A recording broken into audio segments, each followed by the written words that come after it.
This is probably the first time in history that the C word is being used, and it makes me angry that the people suffering are being denied this.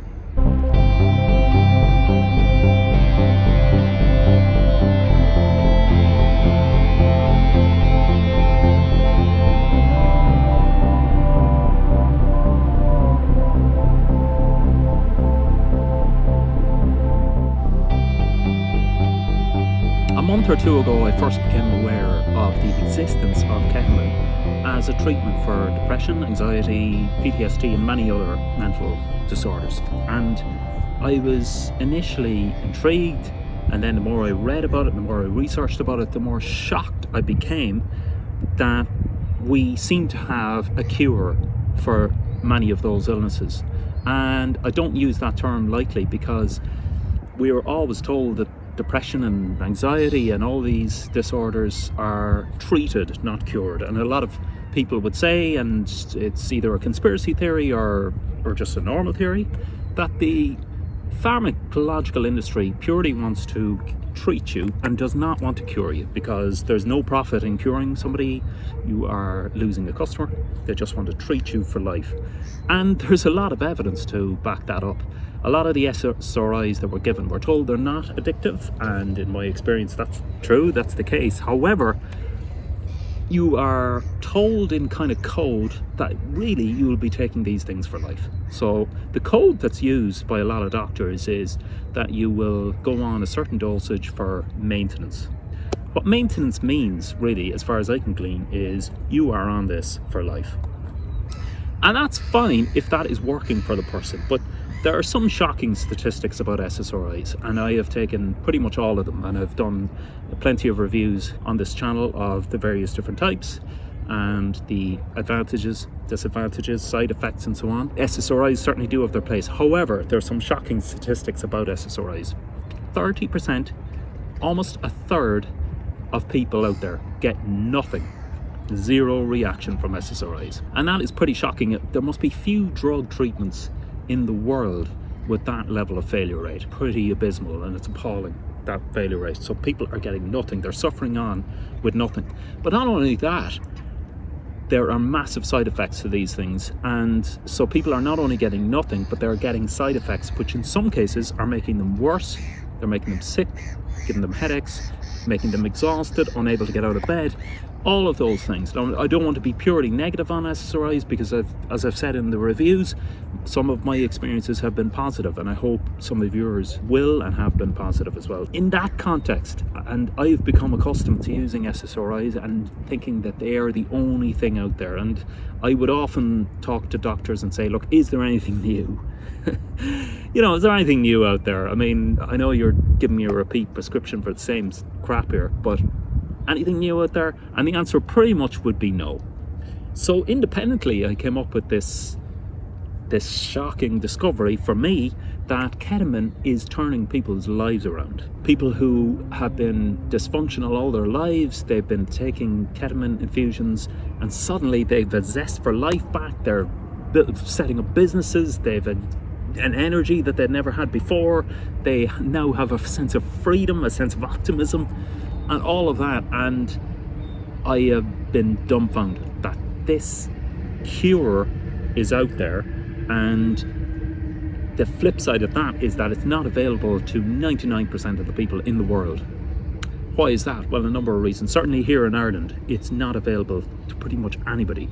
Now, recently I saw a certain hospital was looking for participants for a trial that would take maybe 10 people, and you had to prove, it's typical of the arrogance of the medical community, you had to prove that you had been resistant to other treatments, and you had to have a history of going through psychiatric hospitals and all this. I mean, basically, in order to qualify, you had to prove that you were as broken as humanly possible. Incentivizing dysfunction, which can happen quite often in this kind of whole industry, which is just counterintuitive. I was excited originally that there was a trial. This is 2021, and I dig deeper and realised the first trial was in the year 2000. 21 years ago, the first trial was done in ketamine, which produced spectacularly good results for people with depression and anxiety. Turned my opinion around the excitement of a trial, enthusiasm, to anger and frustration. So like 21 years ago, all of these results were obvious. And now what are we doing? We're doing another trial, probably the 1,000th trial on ketamine, so that somebody can produce a paper and go off to the Bahamas and present it and get a free holiday. That's a little bit cynical. When you're in this position and you hear that people are just doing yet another trial, it wears a little bit thin that people are doing yet another trial so that they can get an article in the newspaper and say how fantastic they are doing yet another trial. And there's this excuse they have to be extra safe about it. But you have to think about the opportunity cost of that safety. I mean, by allegedly being extra safe about testing and retesting for 21 years, how much lack of safety have you cost the people who have been stuffed with SSRIs, which have not only not worked for them but made them worse, in some cases bedridden, unable to function, lacking energy, being totally zapped of everything. So that's the opportunity cost of that supposed safety in taking decades to allow people to take something that could potentially cure them.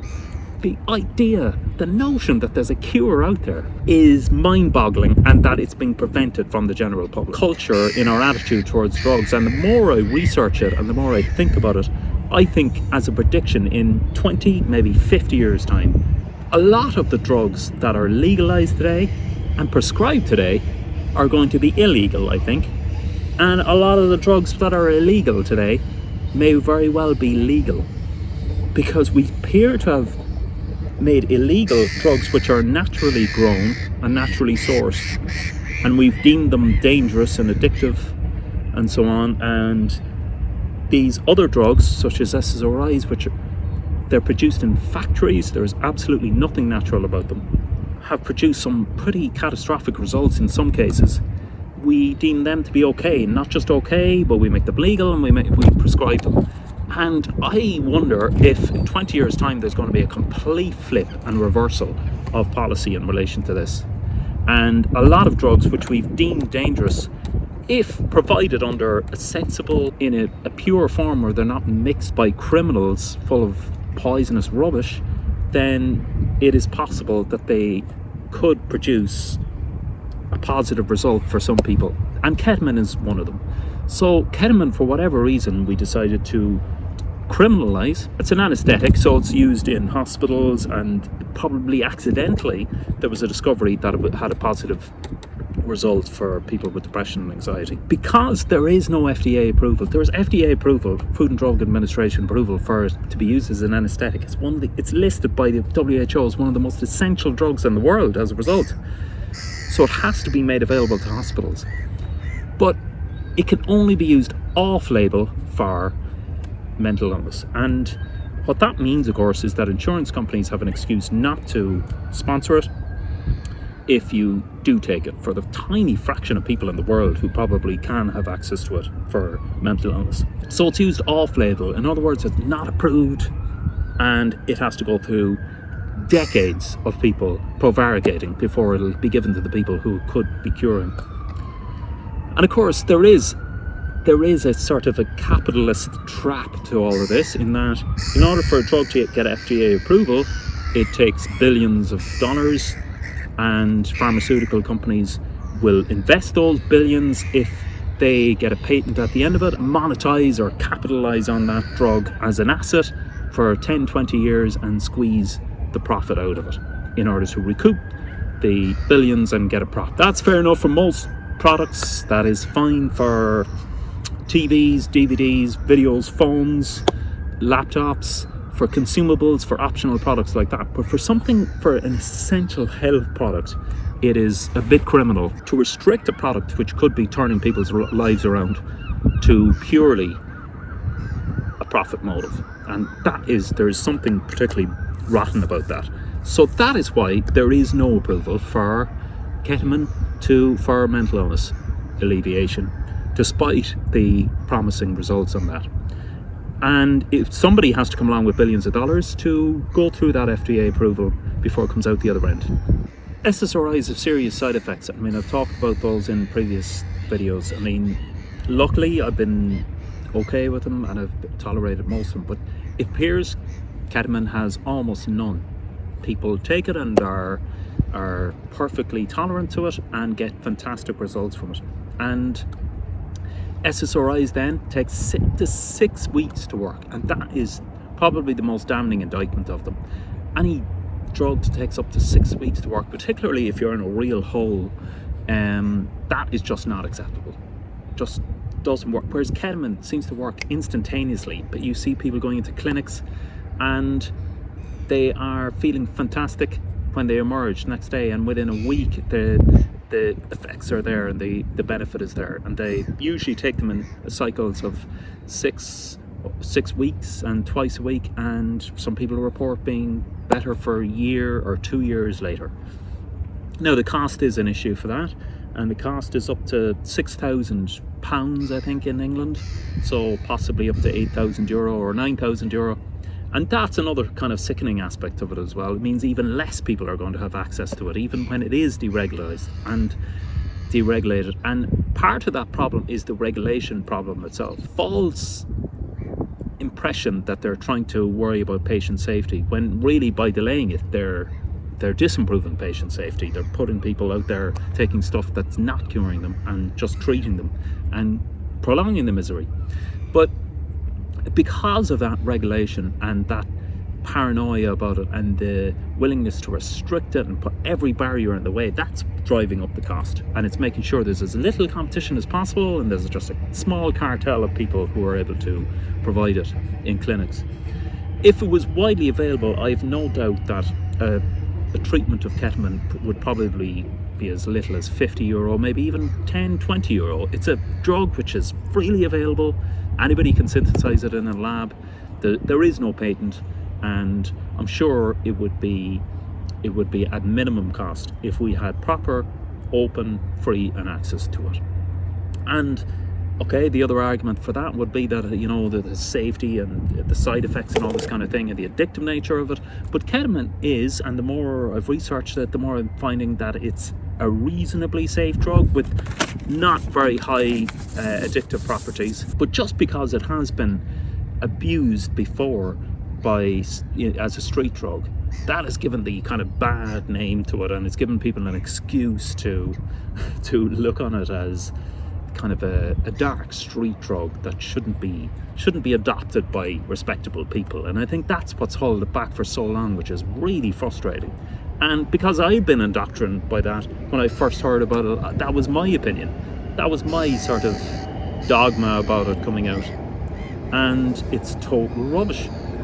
It appears that it's quite a safe drug that can be supplied to people with fantastic results. It is way too expensive. So in the places where it is available, in the States, in some states it is available, but at probably up to $10,000, and insurance won't cover it in many cases because it is off-label. So there is no FDA approval for it as a treatment for depression and anxiety.